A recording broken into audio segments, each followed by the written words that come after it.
नमस्कार दोस्तों, मैं हूं आपका दोस्त नवीन त्यागी। KBH जीनियस में आपका फिर से स्वागत करता हूं।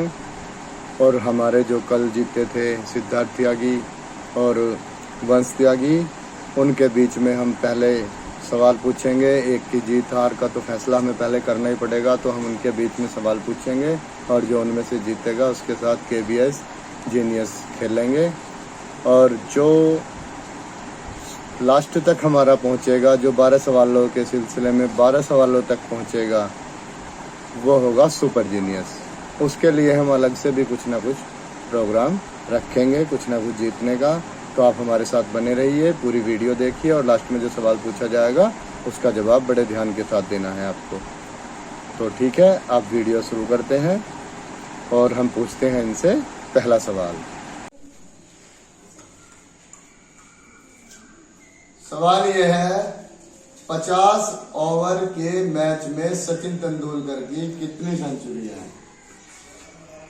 सचिन तेंदुलकर ने 50 ओवरों के मैच में कितने शतक लगाए हैं, ये आपको बताना है। समझ में आ गया सवाल? 39, option B 41, option C 49, option D 51। सवाल है 50 ओवरों के मैच में सचिन तेंदुलकर के कितने शतक हैं या कितनी सेंचुरी है? ए 39, 39, बी 41, 41, सी 49, 49 या डी 51, 51।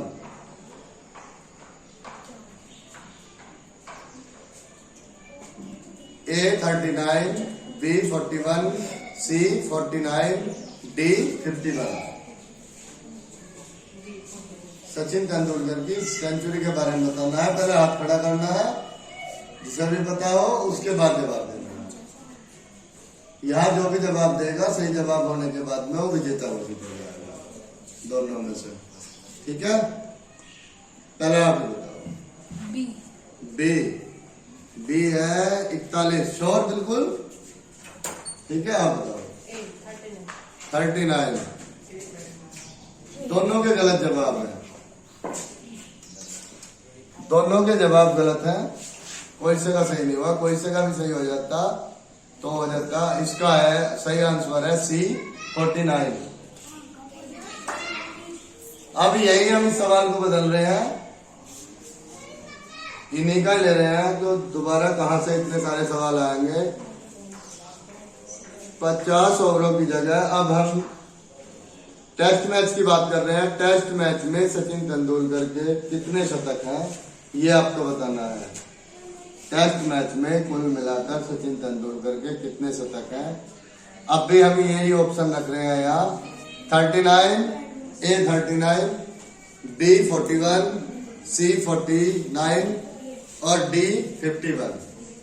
चला? टेस्ट मैच में सचिन तेंदुलकर की कितनी सेंचुरी है? अब आपका क्वेश्चन ये है और आंसर यही 4 है, पहले वाले ही। Option A 39, option B 41, option C 49 और ऑप्शन डी 51।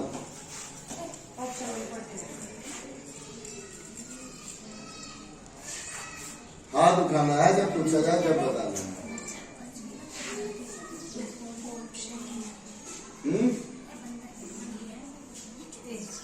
ऑप्शन ए आपका, ऑप्शन बी दोनों के गलत हो गए, फिर गलत हो गए। इसका ऑप्शन है डी 51 सेंचुरी है टेस्ट में और 49 है ये इसमें 50 ओवरों के सीमित ओवरों के मैच में। तो इन दोनों की मिलाकर इनकी 100 सेंचुरी है कुल मिलाकर। एक में 51 है, एक में 49 है, तब इनकी 100 है। ठीक है, तो हम अगले सवाल की तरफ बढ़े। कोई फैसला नहीं हो पाया और ये हमारा लास्ट सवाल होगा। अगर इसमें आपने जवाब नहीं दिया तो फिर हम दोनों को एक साथ खिलाएंगे, आप सलाह करके खेल सकते हो। ठीक है,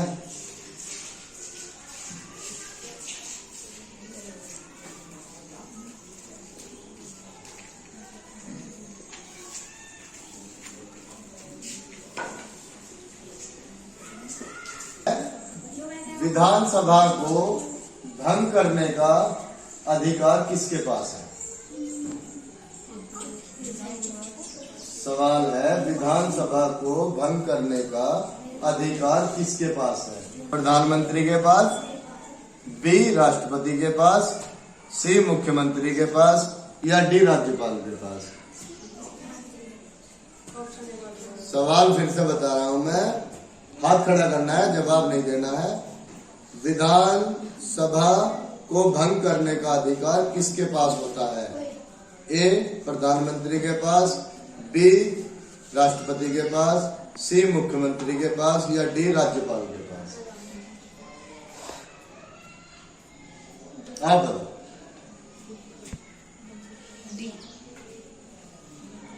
डी राज्यपाल के पास। आप? ऑप्शन बी राष्ट्रपति। राष्ट्रपति के पास। दोनों में से एक सही है। फैसला तो यहाँ हो ही जाएगा, पर किसका सही जवाब है उससे पहले मैं दोनों से पूछूंगा कैसे लगा कि डी सही है।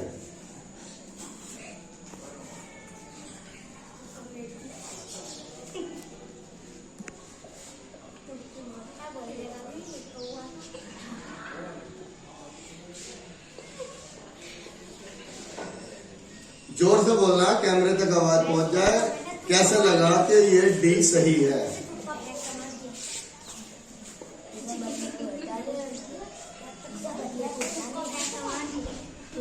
आपको कैसे लगा कि ये बी सही है? क्योंकि डेमोक्रेटिक पॉलिटिक्स के अनुसार प्रेसिडेंट के पास हक है कि वो किसी भी कैबिनेट मिनिस्ट्री को अपने हिसाब से चेंज कर सके। वाह, बता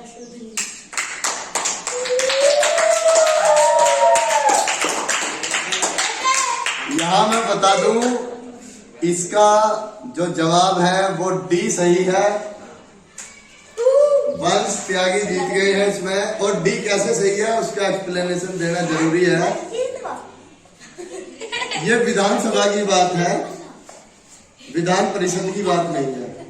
जो आप राज्यसभा की आप कर रहे हो, राज्यसभा की बात, ये विधानसभा की बात है। विधानसभा जो है वो राज्य की होती है और राज्यसभा वो पूरे देश की होती है। जो पूरे देश का अधिकार है वो राज्यपाल के पास, तो राज्यपाल इसे भंग कर सकते हैं। तो इसलिए इसमें डी ठीक है, डी सही है। और हमारे साथ वंश त्यागी अब खेलेंगे केबीसी जीनियस, तो ताली उनके लिए।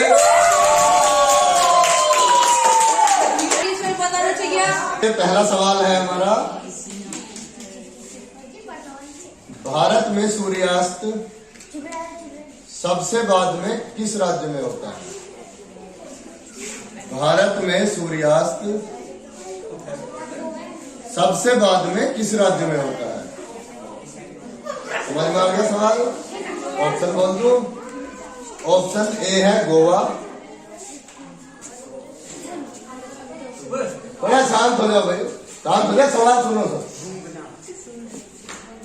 ऑप्शन ए है Goa, option B Gujarat, option C Ladakh और ऑप्शन डी तमिलनाडु। दोबारा बोल रहा हूँ, option A Goa, Gujarat, option C Ladakh और ऑप्शन डी तमिलनाडु। अगर सही पता हो तो अपने आप जवाब देना, नहीं तो आपके पास 3 लाइफ लाइन है, 50-50 ऑडियंस पोल और चेंज द क्वेश्चन। ठीक है, कोई सी भी आप यूज कर लेना, तुक्के मत मारना। यहाँ तुक्के मारने में ही फेल हो जाओगे, यहाँ तुक्के बिल्कुल नहीं चलेंगे। 50-50 में हम 2 खत्म कर देते हैं इसमें से। आपका सवाल है, भारत में सूर्यास्त सबके बाद में, सबसे बाद में किस राज्य में होता है? ए गोवा, बी गुजरात, सी लद्दाख और डी तमिलनाडु। इनमें से 2 खत्म कर देते हैं, तमिलनाडु और लद्दाख इसमें खत्म हो गया। ए और बी आपका ऑप्शन रह गया। Option A Goa, option B Gujarat, option B Gujarat. सबसे बाद में जो सूर्यास्त होता है वो कहाँ होता है? आपका जवाब है बी गुजरात। श्योर बिल्कुल? ना तो यहाँ कोई बोल रहा हो किसी की सुननी है, सब किसी को नहीं पता इस बात का। और ना यहाँ जो है गैस लगा के चलना है, अगर सही लगे तो ही अपने पर कायम रहना है। ठीक है, तो गुजरात को लॉक कर दे। जोर से बोलो, जोर से, थोड़ा कैमरे तक आवाज जाए, हाँ ना, जोर से बोलो।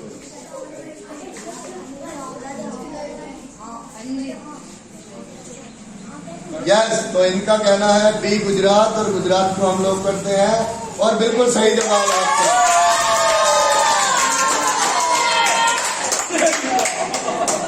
यहाँ से आपकी जीत की शुरुआत हो गई है। जैसे जैसे आगे बढ़ेंगे सवाल के थोड़े मुश्किल, थोड़े आसान ऐसे ही चलते रहेंगे, किसी को किसी बात का। तो वंशी के लिए दूसरा सवाल यहाँ पे, सबसे नया वेद कौन सा है? जो सबसे बाद में वेद बना है, सबसे नया है उन चारों वेद में से, वो आपको बताना है। और यहाँ मैं नाम बता रहा हूँ, ए सामवेद, बी यजुर्वेद, डी ऋग्वेद, सी ऋग्वेद और डी अथर्ववेद। ठीक है, ऑप्शन दोबारा बोलो। सबसे नया वेद आपको बताना है, ए सामवेद, बी। तो क्वेश्चन चेंज कर दें, यहाँ आपने कौन सा गैस किया है, पहले आपको जवाब देना पड़ेगा। सही गलत का कुछ नहीं होगा, फिर हम आपको यहाँ सही की बात क्वेश्चन जवाब देंगे इसका। ठीक है, तो कौन सा सही लग रहा है इनमें से? ए सामवेद, बी यजुर्वेद, सी ऋग्वेद और डी अथर्ववेद। कौन सा सही लग रहा है? बी यजुर्वेद। अगर यहाँ आपका ये जवाब होता तो बिल्कुल गलत जवाब होता। यहाँ है डी अथर्ववेद जो सही है, इसका आपने बिल्कुल सही किया। तो हम यह सवाल बदल देते हैं आपका।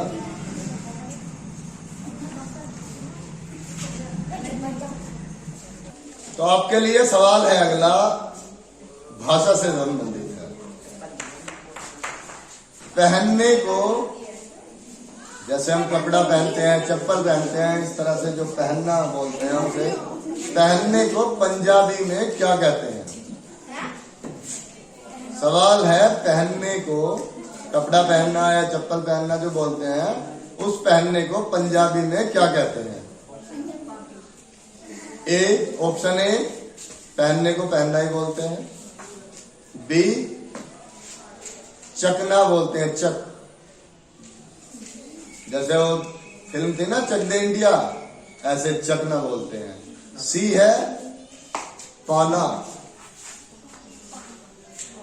पा बोलते हैं, पा ना या पा खाली, चले पाले, चकले, इस तरह से यूज करते हैं वो वर्डों का पंजाबी में। तो इस तरह से पाना बोलते हैं या लाना बोलते हैं, ला।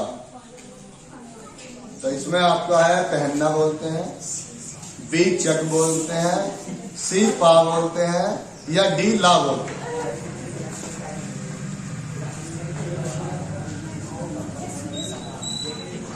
पंजाबी गानों का शौक होगा, उसमें पता होगा पंजाबी में तो बहुत सारी बातें रहती है। आजकल पंजाबी का छोटे बच्चों को ही शौक है गानों का।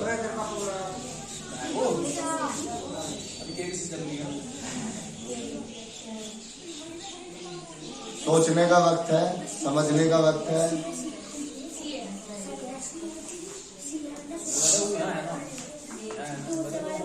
किसी की भी बात पे यकीन करोगे, यहाँ किसी को नहीं पता, तो किसी की भी बात का बिल्कुल भी मानने की जरूरत नहीं है।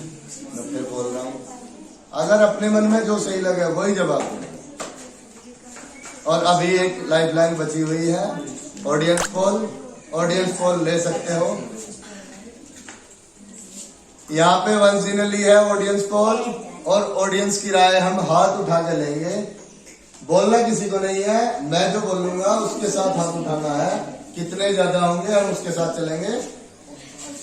ए ऑप्शन है पहनना, पहनने के साथ कितने हैं वो हाथ उठाए, बस पहनने के साथ कितना है वो हाथ उठाए। कोई नहीं है पहनने के साथ। बी चकना, चक के साथ कितने हैं वो हाथ उठाए। सी है पाना, तो पाने के साथ कितने हैं वो हाथ उठाए। 1 2 3 4 5 6, और कोई इधर उधर नहीं है, 6 है। और डी है लाना, लाने के साथ कितने हैं? 2 तो आपका जो ऑप्शन सी के साथ ऑडियंस है, आप कौन सा यूज करना है आप देख लो।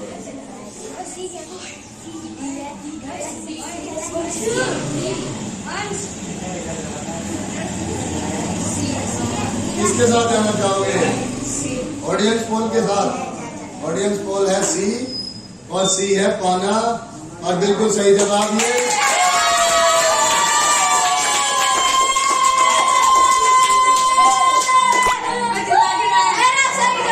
यहाँ वंशी जीत गए हैं 11 रुपए।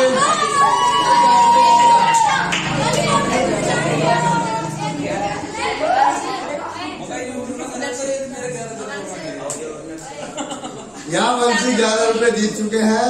अब हम चलेंगे, अब हम चलेंगे अगले सवाल की तरफ। अगले सवाल का जवाब जरूर देना, चाहे पता हो या ना हो। अगर पता हो सोच समझ के जवाब देना, क्योंकि आपके पास लाइफ लाइन नहीं है, और यहाँ आप नहीं दोगे जवाब तो भी आप 11 रुपए जीतोगे। जवाब दोगे और गलत हुआ तो भी 11 जीतोगे, और सही हो गया तो 21 रुपए जीत जाओगे। ठीक है, तो इसका जवाब जरूर देना है, चाहे ये जवाब आपका कैसा भी हो।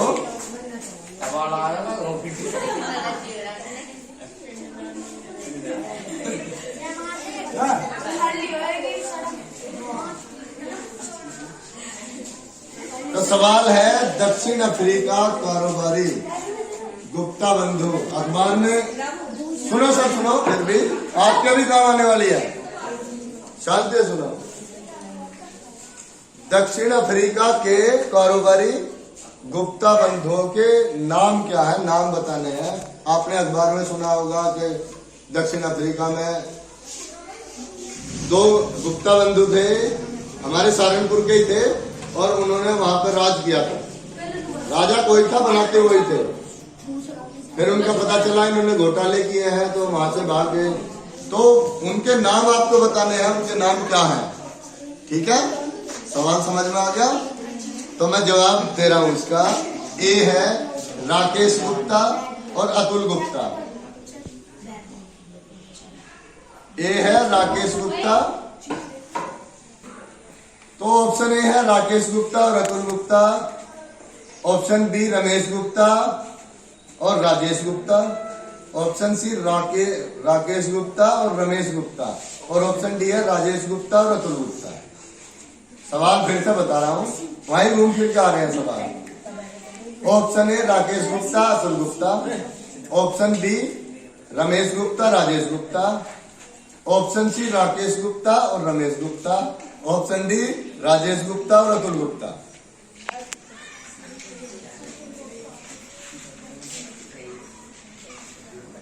समझ में आया? दोबारा बोल लूं?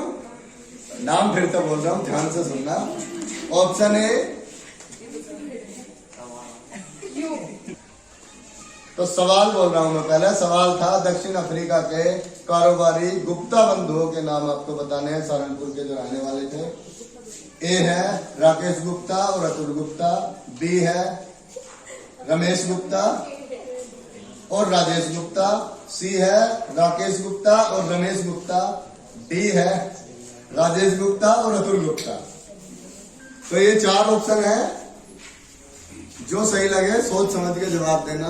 कोई सा नहीं समझ में आ रहा उसका नाम मैं बता सकता हूँ दोबारा से। सोचने का भी टाइम है और जवाब जरूर देना।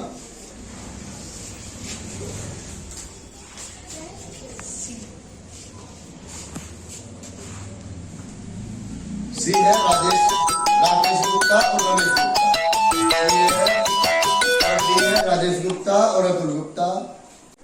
और ए है राकेश गुप्ता अतुल गुप्ता।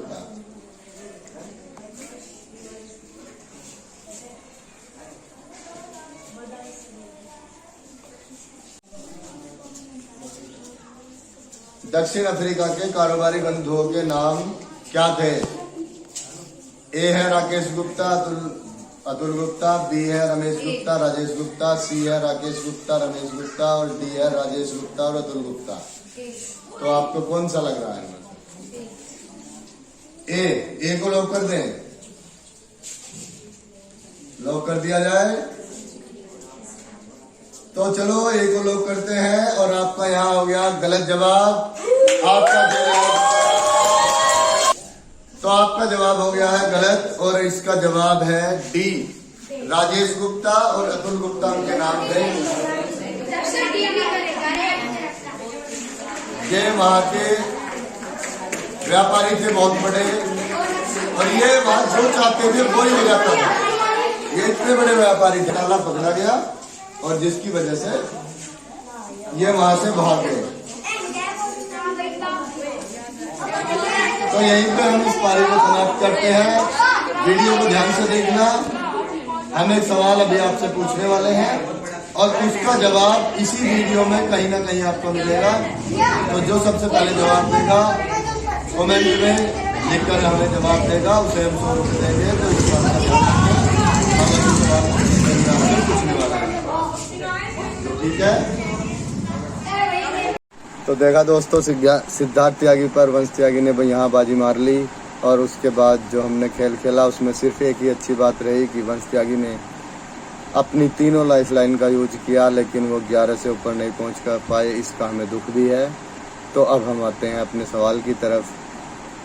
तो सवाल ये है कि हमने इस पूरी वीडियो में शुरू से आखिर तक वीडियो देखना आप, इसमें हमने वंश का नाम, वंश शब्द का प्रयोग कितनी बार किया है। सवाल एक बार फिर दोहराता हूँ, हमने यहाँ पर वंश शब्द का प्रयोग कितनी बार किया है ये आपको इसमें बताना है। बड़ा ही आसान सवाल है, लेकिन पूरी वीडियो इसके लिए आपको देखनी पड़ेगी और जो कमेंट में सबसे पहले लिखेगा उसको हम 100 रुपये का इनाम देंगे। तो देखते रहिए, बने रहिए हमारे साथ और देखते रहिए KBH जीनियस। जय हिंद, जय भारत।